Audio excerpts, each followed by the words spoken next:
mbokk yi xaritu internet yu Galsen Fun ñu ngi leen nuyu bu baax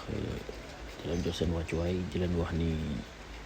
bépp information boo leen soxla wala lépp loo bëgg ci leeral fi ngeen ko mën a amee. coow li bëri na trop fan yi ci diggante Wally Seck ak musique coow li bëri na trop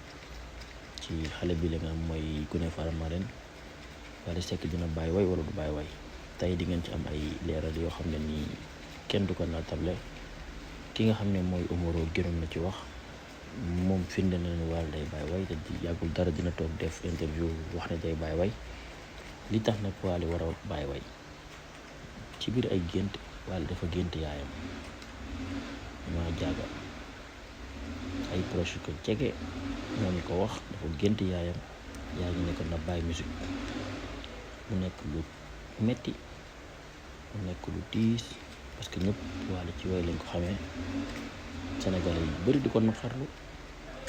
boobu ba tey ku nekk ngi wax sa point de vue mais ba tey ndey mi léegi moom génnagul di wax mais yaakaar naa ne si fan yi néew dina génn dina dem umra bu ñëwee dina génne vidéo boobu moom wax ni moom day bàyyi way carrément parce que gént na yaayam di ko jur tey yi nekkatu fi ñu koy ñaan yàlla xare ko àjjana nekkoon na bàyyi way bépp xibaar buñ ci amaat wala lépp loo xam ne da ci teguwaat ñun dina ñëw fi waa Galsen Fun waxtaan ci yéen gën leen leeral ngeen am information yu fiable.